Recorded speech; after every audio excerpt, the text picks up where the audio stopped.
بسم اللہ الرحمن الرحیم۔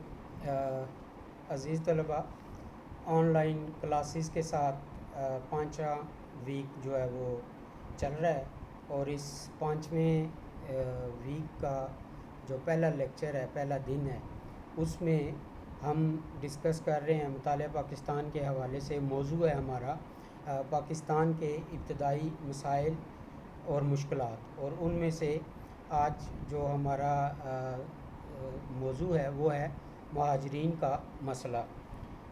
جیسا کہ میں نے آپ کو پہلے لیکچرز میں بتا دیا تھا کہ مہاجرین کا مسئلہ جو ہے وہ کوئی ایک مسئلہ نہیں ہے کہ ہمیں پاکستان کے شروع میں ہی ہندوستان نے یا کانگریس نے اور انگریزوں نے مل کر جو پاکستان کو ناکام بنانے کی سازشیں اور کوششیں شروع کی تھی، تو ان میں سے بہت سے مسائل تھے جن کو میں نے بتایا تھا آپ کو کہ انتظامی مسائل تھے، معاشی مسائل تھے، اثاثہ جات کی تقسیم کے مسائل تھے، اور اسی طرح سے اقتصادی مسائل یا بہت سارے مسائل جو ہے ان کو سب ٹائٹلز کے حوالے سے ہم دیکھتے چلے آ رہے ہیں۔ تو آج کا جو ایک موضوع ہے ہمارا مہاجرین کا آمد اور ان کو آباد کرنے کا مسئلہ، ان کو کاروبار، رہائش کے مسائل یا دیگر جو مسائل پیش آئے قیام پاکستان کے وقت، تو ایک نوزائیدہ مملکت کے لیے یہ اتنا آسان نہیں تھا کہ ان مسائل کو جو ہے وہ کس طریقے سے قابو پایا جائے۔ تو ہم دیکھتے ہیں کہ ہمارے ابتدائی دنوں میں کس طرح سے ہماری لیڈرشپ نے جو ہے وہ سامنے آ کر ان مسائل کو فیس کیا، اور نہ صرف فیس کیا بلکہ ان کو جو ہے وہ حل کیا، جس کی وجہ سے پاکستان دن بدن جو ہے وہ مضبوط ہوتا گیا اور ترقی کرتا چلا گیا۔ تو ہم آج کا جو موضوع ہے اس کو ڈسکس کرتے ہوئے یہ دیکھتے ہیں کہ قیام پاکستان کے بعد سب سے بڑا مسئلہ جس کا پوری قوم کو مقابلہ کرنا پڑا وہ مہاجرین کا مسئلہ تھا۔ ملک کا انتظامی ڈھانچہ ابھی تک تشکیل دیا جا رہا تھا اور معیشت کی حالت اچھی نہ تھی۔ ان حالات میں مہاجرین انتہائی مظلومیت اور بے سر و سامانی کی حالت میں بھارت سے پاکستان کی حدود میں داخل ہونے لگے۔ ان کی داستانیں دل خراش، ان کی حالت قابل رحم اور ان کے مسائل بے اندازہ تھے۔ حقیقت یہ ہے کہ آبادی کی کوئی سکیم تقسیم ملک کے منصوبے کا حصہ نہ تھی، لیکن سکھ لیڈر اس بات کا مطالبہ کر رہے تھے کہ پنجاب میں وسیع پیمانے پر تبادلہ آبادی کیا جائے تاکہ مشرقی پنجاب خالص سکھ ریاست کے طور پر ابھرے۔ گیانی کرتار سنگھ نے اپنے عزائم سے پنجاب کے گورنر ایوان جینکنز کو مطلع کر دیا تھا، اور ساتھ دھمکی بھی دے دی تھی کہ اگر ایسا نہ کیا گیا تو وسیع پیمانے پر خون خرابہ ہوگا۔ سکھوں کو سردار پٹیل جیسی بااثر شخصیت کی پشت پناہی حاصل تھی، اور انگریز افسران بھی ان کی فوجی خدمات کے پیش نظر بیچارے سکھوں کے ساتھ ہمدردی رکھتے تھے۔ ماؤنٹ بیٹن کے علم میں ان کے خطرناک منصوبے لائے گئے تو انہوں نے مؤثر کارروائی کا وعدہ کیا۔ انہوں نے فرمایا، کم از کم اس مسئلے میں آپ کو مکمل یقین دلا سکتا ہوں کہ میں اس بات کا پورا انتظام کروں گا کہ کوئی کشت خون اور بلوہ نہ ہو۔ اگر کسی وقت معمولی ایجیٹیشن بھی ہوئی تو میں شورش کو سر اٹھانے سے پہلے ہی کچل دینے کی صلاحیت رکھتا ہوں یا اقدامات کروں گا۔ ان ساری یقین دہانیوں کے باوجود کوئی مؤثر کارروائی نہ کی گئی۔ سکھ سردار تشدد کا کھلم کھلا پرچار کرتے رہے اور خون خرابے کی طرف جو ہے وہ ملک کو یا دونوں ممالک کو لے جانے کی طرف لے جانے کے لیے مصروف رہے۔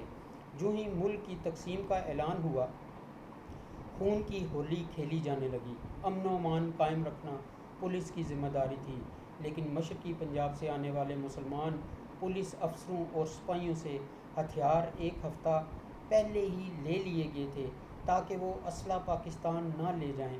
چنانچہ مشرقی پنجاب میں خالص غیر مسلم پولیس فورس رہ گئی تھی، جس نے سکھوں اور متعصب ہندو تنظیموں کی پشت پناہی کی۔ مسلمانوں کے محلوں پر حملے کیے جانے لگے، ان کے گاؤں نذر آتش کیے گئے، ان کو بے پناہ مظالم کا نشانہ بنایا گیا، یہاں تک کہ وہ گھر چھوڑ کر پاکستان روانہ ہونے پر مجبور ہو گئے۔ اس طرح مہاجرین کا ایک سیلاب پاکستان میں امڈ آیا۔ 15 اگست کو بھارت کا یوم آزادی منانے کے لیے سکھوں کے ایک ہجوم نے امرتسر میں مسلمان عورتوں کو برا نہ کر کے گلی محلوں میں ان کا جلوس نکالا، سر عام ان کی عصمت لوٹی گئی اور پھر بعضوں کو قربانوں سے ٹکڑے ٹکڑے کر دیا اور بعض کو زندہ جلا دیا۔ لندن ٹائمز نے 18 اگست کی اشاعت میں لکھا کہ گزشتہ 50 برس کے فسادات میں جتنے افراد ہلاک ہوئے ان سے کہیں زیادہ ہند کے لوگ پچھلے ماہ کے مختصر عرصہ میں موت کے گھاٹ اتار دیے گئے۔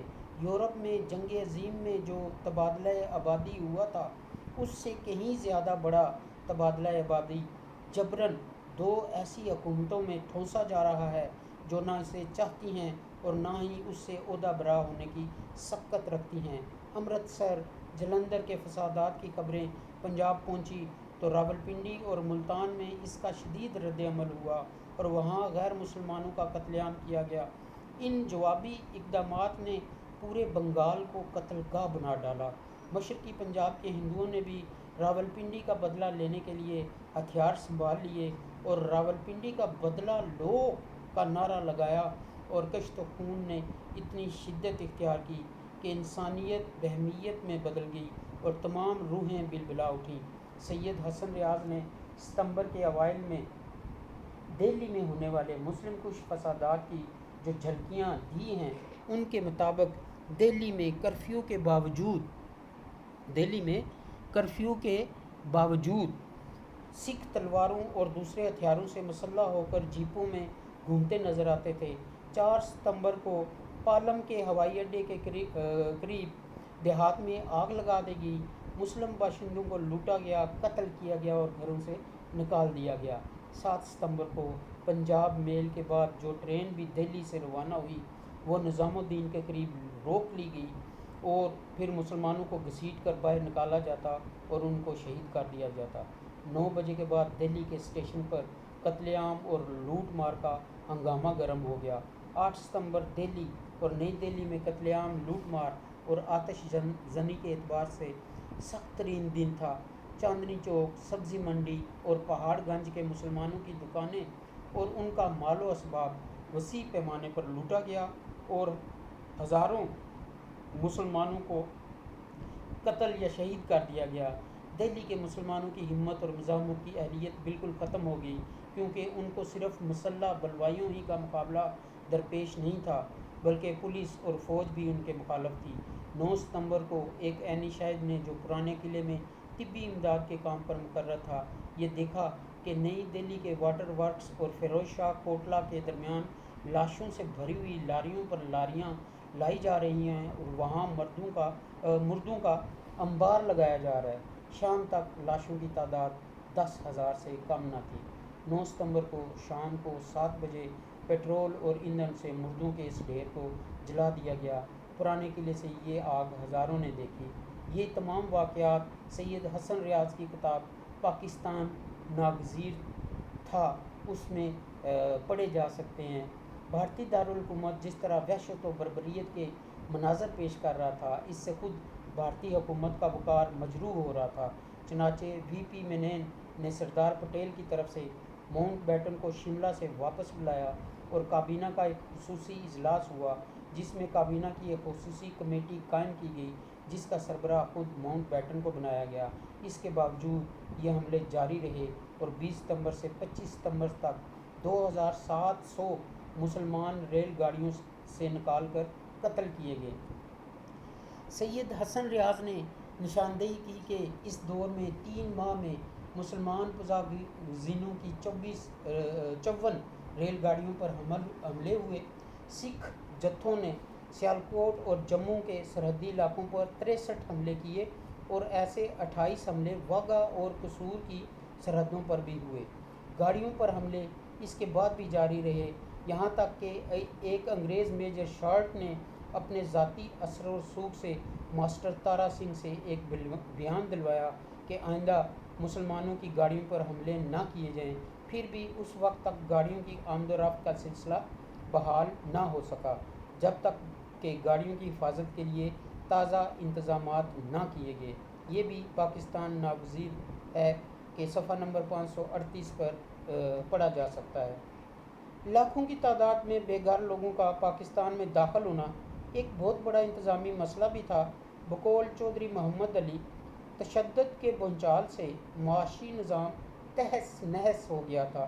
لاکھوں مہاجرین پاکستان میں داخل ہو رہے تھے یا پاکستان پہنچنے کے لیے سڑکوں پر نکل آئے تھے۔ اتنی بڑی تعداد میں نقل مکانی کا ایک عظیم مسئلہ تھا، بالخصوص جب کہ سکھوں کی طرف سے مسلسل حملے ہو رہے تھے، ریل کی پٹڑیاں توڑی جا رہی تھیں، گاڑیاں روک کر پوری گاڑی سے مسلمانوں کو چھانٹ کر قتل کر دیا جاتا تھا، اور ماسٹر تارا سنگھ نعرے لگا رہا تھا، یہ جنگ ہے، جنگ۔ اس خطرناک بربریت سے نپٹنے کے لیے فوجی تنظیم انخلا قائم کی گئی، مہاجر کیمپ قائم کیے گئے، پاکستان آنے کے خواہش مندوں کو امرتسر، بٹالہ، ہوشیارپور اور دہلی کے مہاجر کیمپوں میں رکھا جاتا تھا، اور وہاں سے انہیں لاہور اور شیخوپورہ کے کیمپوں میں منتقل کیا جاتا تھا۔ والٹن کیمپ کا نام آپ نے سنا ہوگا، آج بھی لاہور میں موجود ہے ایک ہوائی اڈہ۔ تو یہ والٹن کے مقام پہ آپ کہہ لیں کہ ان مہاجرین کو جو ہے وہ رکھا جاتا تھا۔ 18 اگست 1947 کو اطلاع ملی کہ صرف جلندھر ڈویژن میں 18 لاکھ افراد پاکستان پہنچائے جانے کے انتظامات کے منتظر ہیں۔ ان نام نہاد مہاجر کیمپوں کی حالت بھی عجیب تھی، جن میں ان کو ٹھہرایا جاتا تھا۔ خوراک، پانی، سایہ، صحت، صفائی اور طبی امداد کا انتظام از حد ناکافی تھا یا سرے سے تھا ہی نہیں۔ برسات کا موسم تھا، لیکن کئی کیمپ آسمان کی کھلی چھت کے نیچے تھے۔ ان میں دھوپ اور بارش سے بچنے کے لیے کہیں کہیں درخت تھے۔ جو کیمپ عمارتوں میں بنائے گئے تھے، ان کی گنجائش سے کئی گنا زیادہ لوگ ٹھونس دیے گئے تھے۔ کیمپوں میں مہاجرین کو سواری مہیا کرنی مشکل ہو رہی تھی، اس لیے ان کے قافلے پیدل اور بیل گاڑیوں پر پاکستان کی طرف روانہ ہو پڑے تھے۔ 4 ستمبر 1947 کو لندن ٹائمز نے مسلمانوں کے ایک 20 میل لمبے قافلے کے بارے میں اطلاع دی کہ اس قافلے میں 20,000 سے زائد افراد تھے، اور ان میں سے اکثر پیدل ہی پاکستان کی طرف بڑھ رہے تھے۔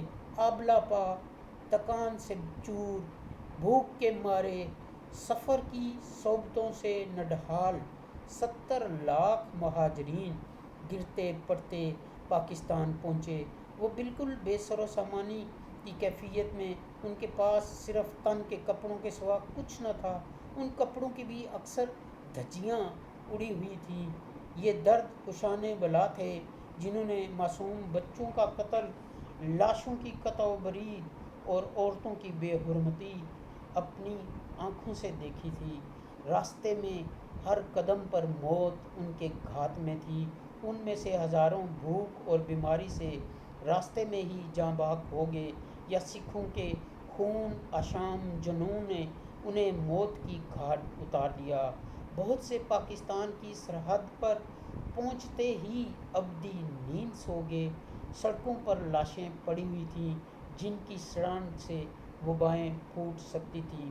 یہ سب کچھ چودھری محمد علی کی لکھی ہوئی کتاب ظہور پاکستان میں آپ پڑھ سکتے ہیں۔ یہ قتل عام کیوں ہوا؟ اس کی ذمہ داری کس پر عائد ہوتی ہے؟ اس کا تجزیہ کرتے ہوئے چند حقائق کی نشاندہی کی گئی ہے۔ اسی طرح سے ہم یہ دیکھتے ہیں کہ یہ یو پی، سی پی، دہلی کے گردنواز، وہاں سے بھی لوگوں کو اسی طریقے سے جو ہے وہ مہاجرین کیمپ سے جو ہے وہ پاکستان لایا گیا۔ تو ان میں سے ہم دیکھتے ہیں کہ اس وقت خضر حیات کی وزارت جو تھی پنجاب میں ختم کر کے گورنر راج نافذ تھا، اور خضر حیات جو ہے وہ آپ کو پتہ ہے کہ آخر وقت تک یونینسٹ پارٹی کے اس سے وزیر اعلیٰ منتخب ہوئے تھے، اور تقسیم ملک کے بعد مشرقی اور مغربی پنجاب کی حکومتیں نا تجربہ کار سیاستدانوں پر مشتمل تھی جو معاملات سنبھال نہ سکتی تھیں، اور ایسا ہی ہوا۔ اس کے بعد ہم دیکھتے ہیں کہ انتقال آبادی کی اسکیم تقسیم کے منصوبے کا حصہ نہ تھی۔ ایسی کوئی اسکیم تقسیم کے منصوبے میں نہیں تھی کہ کس طریقے سے جو ہے وہ یہاں سے لوگوں کو مائیگریٹ کر کے ہندوستان جانا ہے اور وہاں سے ہندوستان سے مسلمانوں کو مائیگریٹ کر کے پاکستان بھیجنا ہے. یہ تو بالکل آخری وقت میں آ کے یہ ماؤنٹ بیٹن اور وی پی منین اور سردار پٹیل اور ماسٹر تارا سنگھ جیسے جو آپ یوں کہہ لیں کہ تشدد پسند لیڈر تھے, انہوں نے یہ سب کچھ کیا تھا. تو بہرحال ہم دیکھتے ہیں کہ اسی لیے اس کی کوئی پیش گوئی بھی نہیں کی جا سکی, اور کم از کم اتنے بڑے پیمانے پر جو خون خرابہ ہوا اس کی کسی کو بھی توقع نہیں تھی. اب ہم دیکھتے ہیں کہ پنجاب پولیس میں 80% مسلمان تھے جن کو قبل از وقت غیر مسلح کر دیا گیا تھا. باقی پولیس غیر مسلمانوں پر مشتمل تھی اور وہ تھی بھی ناکافی. اسی طرح سے ہم دیکھتے ہیں کہ تجزیہ کرتے ہوئے کہ پنجاب باؤنڈری فورس PBF سے جو توقعات وابستہ کی گئی تھیں وہ اس نے پوری نہ کی اور جانبداری کا مظاہرہ کیا. چنانچہ پاکستان کے وزیر آئی چندری گڑھ اسماعیل ابراہیم چندری گڑھ نے 21 اگست کے اجلاس میں اس بات کی نشاندہی کرتے ہوئے پنجاب باؤنڈری فورس کو خراج تحسین پیش کرنے کے بجائے وارننگ دینے کا ارادہ ظاہر کیا, جس سے ان کے اور ماؤنٹ بیٹن کے درمیان گرما گرمی ہوئی. اور 29 اگست کو جوائنٹ ڈیفنس کونسل کے اجلاس نے اس فورس کو توڑ دینے کی سفارش کی, اور 31 اگست کی رات کو مشترکہ دفاع کی ذمہ داری بھی لارڈ ماؤنٹ بیٹن سے واپس لے لی گئی. یعنی کہ وہ اس وقت تک ماؤنٹ بیٹن آخری لمحات تک پاکستان کو ختم کرنے کی, کچلنے کی جو ہے وہ سزا دے رہا تھا. اسی طرح سے ایک اور حقائق میں سے ہمیں نظر آتا ہے ایک اور پوائنٹ کہ ماؤنٹ بیٹن نے آزادی ملک کی تاریخ پہلے جون 1948 مقرر کی تھی. یعنی کہ جیسا میں آپ کو پہلے بھی بتاتا چلا آ رہا ہوں کہ یہ ایک دم سے اتنی جلدی ان کو کیا پڑ گئی تھی, تو صرف اور صرف اپنی وہ ذاتی انا کو تسکین دینے کے لیے. پھر 1 اکتوبر 1947 کی تاریخ مقرر کی گئی, یعنی کہ اکتوبر کے مہینے میں, اور پھر ماؤنٹ بیٹن نے دوسری مرتبہ تبدیلی کرتے ہوئے صرف اس کے لیے 15 اگست 1947 کی تاریخ طے کی. 15 اگست کو جاپان کو شکست ہوئی تھی.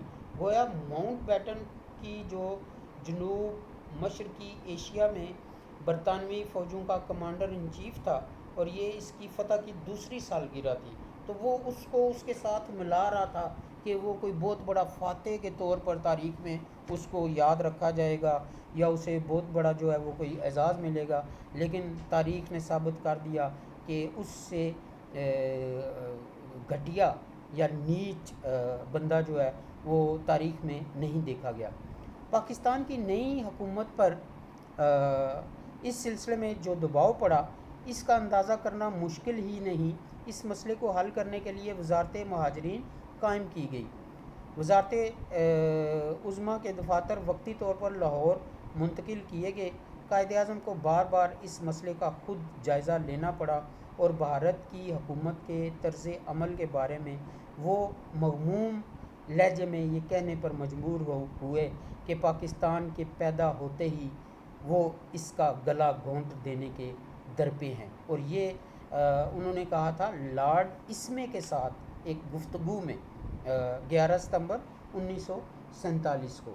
تو عزیز طلباء, میں آپ کو اس کے ساتھ ساتھ یہ بھی بتاتا چلوں کہ مہاجرین کی آبادکاری کا جو مسئلہ تھا وہ بھی ایک بڑا آپ یوں کہہ لیں کہ گمبھیر مسئلہ تھا, اور اس میں آپ یوں کہہ لیں کہ ان کی آبادکاری کے حوالے سے انتظامات نہ تھے.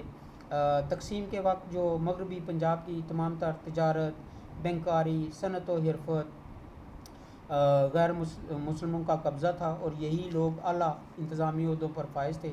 فنی اعتبار سے بھی ان کی حیثیت مسلمہ تھی. چونکہ یہ سب لوگ ہندوستان چلے گئے اس لیے بینک, تجارتی مرکز اور فیکٹریاں بند ہو گئیں. عام تجارتی وسیلے مسدود ہو گئے. غذا کی اجناس کو کھیتوں سے منڈیوں یا فیکٹریوں تک پہنچانے کے تمام ذرائع مفقود ہو گئے. ہسپتال اور دیگر بڑے بڑے اداروں کے دفاتر بند پڑے تھے. اس کے ساتھ ساتھ بھارت دیگر مسائل مثلا نہری پانی اور جو آگے چل کے ہم ڈسکس کریں گے وہ بھی پیدا کرتا جا رہا تھا. اور یہ 1 جنوری 1948 کے آخر تک 75 لاکھ مہاجرین پاکستان پہنچ چکے تھے. ان کی خورد و نوش، ایندھن، پینے کا پانی اور دیگر ضروریات زندگی مہیا کرنے کے علاوہ طبی امداد کا بھی انتظام کیا گیا. چونکہ ہسپتالوں کا سینئر عملہ ہندوستان جا چکا تھا، اس لیے میڈیکل کے طلباء نے رضاکارانہ خدمات سر انجام دی. ہم دیکھتے ہیں کہ اسی طرح سے تعلیم کے میدان میں یا دیگر جو سلسلے تھے ان میں بھی ہم کو یہی ایک ٹرینڈ نظر آتا ہے. اور اس موقع پر خواتین نے بھی بڑا اپنا اہم کردار ادا کیا، اور آخرکار اکتوبر 1948 تک مہاجر کیمپوں کو مہاجرین سے خالی کر دیا گیا. لیکن اس کا مطلب یہ نہ تھا کہ مہاجرین کا مسئلہ ختم ہو گیا. مہاجرین کی عبادت کاری کے سلسلے میں سندھ دوسرے نمبر پر تھا. مئی 1948 تک اس صوبے میں تقریباً 2.5 لاکھ مہاجر داخل ہو چکے تھے. اس صوبے سے کثیر تعداد میں غیر مسلم ہندوستان گئے تھے، اس لیے پنجاب سے 7 لاکھ بے خانمہ افراد کو سندھ بھیج دیا گیا. فروری 1950 میں پھر ہنگامے شروع ہو گئے اور کافی مسلمانوں نے جودھ پور کے راستے سندھ کا رخ کیا.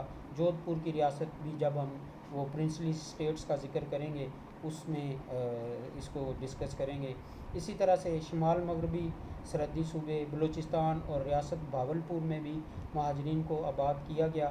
اور اسی طرح مشرقی پاکستان میں مغربی بنگال کے ہنگاموں اور فسادات کے نتیجے میں 10 لاکھ مہاجرین داخل ہوئے، اور قائد اعظم محمد علی جناح نے ان مہاجرین کی آباد کاری کے لیے ایک فنڈ بھی قائم کیا جسے قائد اعظم ریلیف فنڈ کا نام دیا گیا. بہرحال عزیز طلباء، یہ مہاجرین کا مسئلہ جو تھا یہ ابتدائی ایام میں آپ یوں کہہ لیں کہ بہت بڑا مسئلہ تھا. اس پر قائد اعظم اور ان کے ساتھیوں نے اور دیگر جو پاکستانی تھے انہوں نے بڑے آپ یوں کہہ لیں کہ جانفشانی سے کام کر کے اس پر قابو پایا، اور پھر آہستہ آہستہ جو ہے آپ یوں کہہ لیں کہ ان مسائل کو جو ہے وہ کسی نہ کسی طریقے سے جو ہے حل کر لیا گیا. گو کہ اس میں کافی عرصہ لگا، لیکن قائد اعظم کو بار بار اس مسئلے کا خود جائزہ لینا پڑا.